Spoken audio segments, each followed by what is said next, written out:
tumor, it is consistent with the idea that it could be affected by the radiation coming from the antenna. But if these phones were so bad, wouldn't we be seeing thousands, tens of thousands of people with brain tumors right now?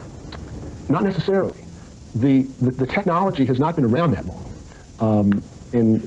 Cancer is a disease that has a long latency period. It usually takes 10 to 15 years for tumors to develop. The industry says Carlo, who started his own website with online sales of consumer manuals about cell phones, is just trying to profit from his statements. And some of Dr. Carlo's scientific colleagues, including the author on the brain tumor study, disagree with Carlo's interpretation of the findings. One of them is Dr. Martin Meltz, a scientist at the University of Texas and a paid industry consultant whom the industry said we should talk to. I believe, from my perspective, that the weight of knowledge indicates safety of cell phone use. But Carlo says the new studies, while not proving cell phones are dangerous, do contradict such assurances that cell phones are safe. And that's something the industry knows? You've showed them these same slides? That's correct. The cell phone industry also sought to downplay Dr. Carlo's stunning defection with this formal statement, saying, quote, "The prevailing scientific consensus is that there is no evidence of risk from the use of wireless phones. No evidence of risk." Is that true? That's wrong. That's wrong. That's wrong. Have you seen this? It's actually quite shocking, knowing what has been conveyed to them. Aren't you concerned when you hear those possible health effects? Brain tumors, genetic damage. I have to look at what the responsible scientists say. And they're alarmed by this. And they say that there is not a public health effect. Who says that? And they say... Who actually says that? This is what the FDA has said. Not exactly. When we checked the website of the FDA, the Food and Drug Administration, we found a much more qualified position on cell phones. The FDA says while the available science does not demonstrate harm from cell phones, nor does it lead to the conclusion that they are absolutely safe. And I have to say to people, look, I don't know. There are no answers to what you want to know yet. So no one can reasonably say these phones are proven safe? Not at all. Not at all. The FDA now advises anyone with concerns to cut back on cell phone use or take other steps to avoid exposure. It could be like the early days of cigarette smoking. You know, we just don't know at this stage, and since there's quite a big question mark over it, I might as well play it safe. Does it make a difference what kind of cell phone you use? When we come back, our test of some of the most popular models, and you won't want to miss the startling results. How much radiation is your cell phone putting into your brain? It depends on how you hold it. All right, so they use microwaves. Cell phones use microwaves. Does that mean that it's going to cook your brain? I think you guys know the answer to that question. No, absolutely not. No cooking is going to take place. So the next question is, will it have any adverse health effects? So that's what we will focus on. And same question goes for 5G, because I noticed that there's a lot of debates online. So we'll take a look at it from a physics perspective. Microwave is one of the regions within the electromagnetic wave spectrum. So is it considered unsafe? And something that we need to focus on. All right, so before we do that, let's come up with one more question. This question is the least interesting question from your perspective, and from my perspective, this is probably the most interesting question. What is light? What's the nature of light? Is it composed of waves or particles? What do you guys think? Don't say both, I'll kill you. Pick and choose, guys. What do you think? Is it composed of particles or waves? Going once, going twice. I'll take particles. Okay, well, what are you taking? Particles. I want particles. Okay, so Ian, joke aside, why did you say particles? I don't know. Okay, so you kind of you want to pick something, and then you like particles better. All right, so the nature of light, is it a particle? Is that a wave?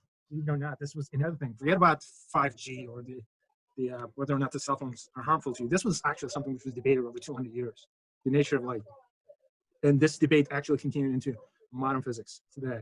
So we'll start to debate the nature of light, waves or particles. Why does it matter? You will find out that it does. Let's get started. So we talked about nature of waves. This was the last lecture. We did a quick review, so let's do a quick review of a review. So a wave is a traveling disturbance that carries energy with it. And we have seen this little video. Is this a wave? I asked, you guys say yes, because number one, it's a disturbance. It's traveling. Does it carry energy with it? You'll say absolutely. How do we know that? Is it able to apply a force on something and make it move? All right, so that's a wave, traveling disturbance that carries energy. Talk about periodic waves. Periodic wave is a repeating wave. We identified certain parts of the wave, so the length of a wave is known as a wavelength. Amplitude is the maximum disturbance with respect to the undisturbed position, or the height of a wave. We talked about period. Here's a single cycle, so the time for a single cycle to form. Here's a single wavelength. time for a single wavelength to form, so it's period. And then you have number of periods per second, or number of wavelengths per second. That's known as frequency. All right, electromagnetic waves are waveways or transverse waves. It is the electric field component. It's undulating up and down. And you have B. B represents the magnetic field component. Notice that's 90 degrees to the electric field component. All right, so at this point, let's just switch around. All right, stop share.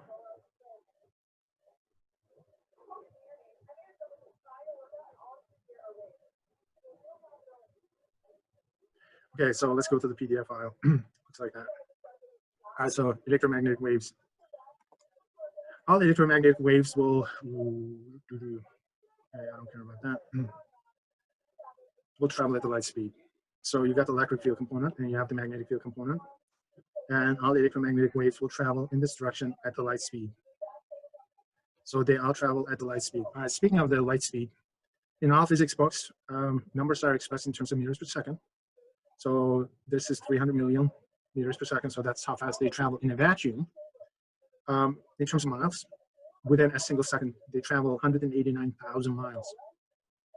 So light travels 189,000 miles within a single second. Or in terms of miles per hour, this is 670 million miles within a single hour. So in a vacuum, all electromagnetic waves will travel at the same speed. But not necessarily electromagnetic waves have the same wavelength.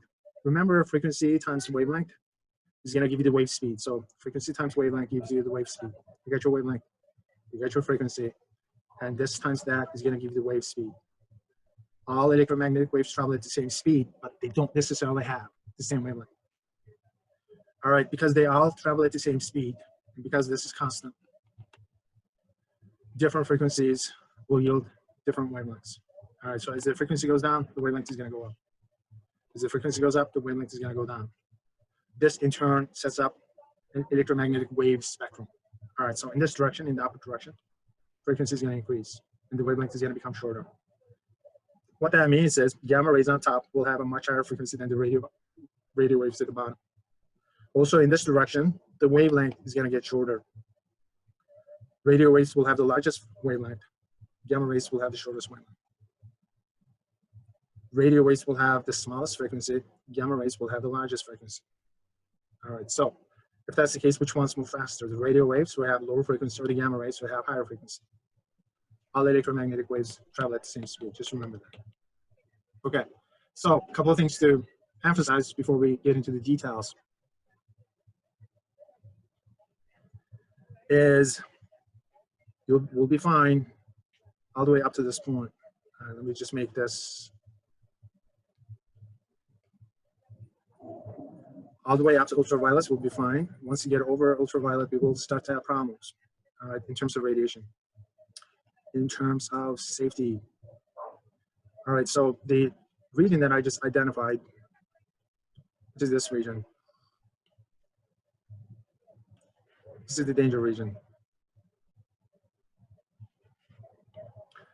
As the wavelength gets shorter, it's going to penetrate through your body more and more. That's what the problem is. This region is known as the ionizing radiation region. All right, so the ionization region.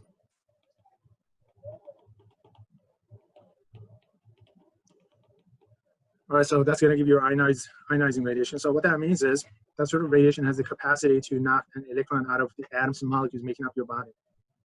All right, now you will have problems once you reach that region. The problem is it can cause all sorts of genetic mutations. It can also cause cancer. All right, so when the ionizing radiation comes in, just like that, and knocks this electron out of your atom, then you got problems. It can cause genetic damage, it can cause cancer, it can cause all sorts of stuff. All right, so this gets knocked out. It's gonna knock the electron out of a system, out of an atom or a molecule, and then we got problems. All right, so the question is, the green region. Oh my God, I love my green region. This is gonna be our green region. Is this region safe?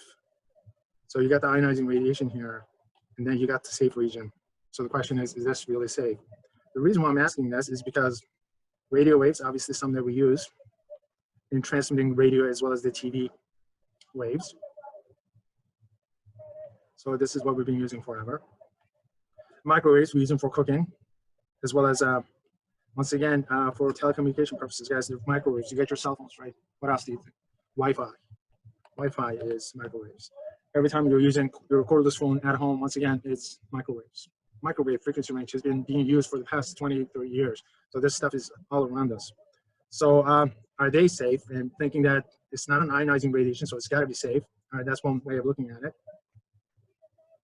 5G, you guys are looking at it. This is your 5G region. All right, they'll come all the way up to that point. Maybe, I'm not sure about the visible, maybe all the way up to visible. This is your 5G region that you're looking at. All right, so they not only use microwaves, they also use infrared. I don't know about the visible range, but that's the range that we're looking at. All right, so is this radiation, or can this portion of the electromagnetic wave spectrum be considered safe? So we'll take a look at that. All right, so that's what the question is. All right, cool. So let's just go through the spectrum itself. Let's start off with the radio waves, move on to microwaves and infrared, the visible, and then come up with a generalized expression in terms of how we go about generating these electromagnetic waves. A summary statement of some sort is what we're gonna go for.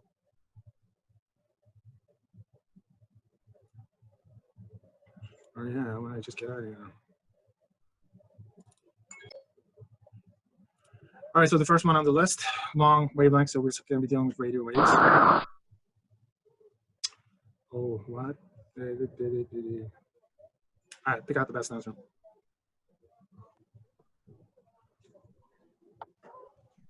B. All right, so the best answer is B, because all electromagnetic waves travel at the same speed, right? So that statement is not correct. So those of you guys who pick B, give yourselves 2 points, 5 points. Those of you guys who pick B, give yourselves 2 points. Those of you guys who said B, give yourselves 5 points. Light moves incredibly fast, 670 million miles per hour. That's why scientists use the term C. It stands for celeritas, Latin for swiftness.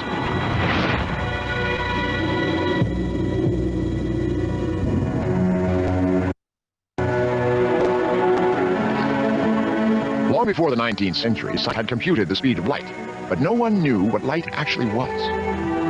Back in England, a man we've already met was willing to make an educated guess. After Sir Humphrey Davy's death, Michael Faraday became Professor Faraday, one of the most important experimenters in the world. The scientific establishment still found it hard to accept that electricity and magnetism were just two aspects of the same phenomenon, which Faraday called electromagnetism. But now, he has an even more outrageous proposal for his audience. Invisible lines that can emanate from electricity in a wire, from a magnet, or even from the sun. For it is my contention that light itself is just one form of these vibrating lines of electromagnetism. For 15 years, Faraday struggled to convince the skeptics that light was an electromagnetic wave, but he lacked the advanced mathematics to back up his idea. Eventually, someone came to his rescue.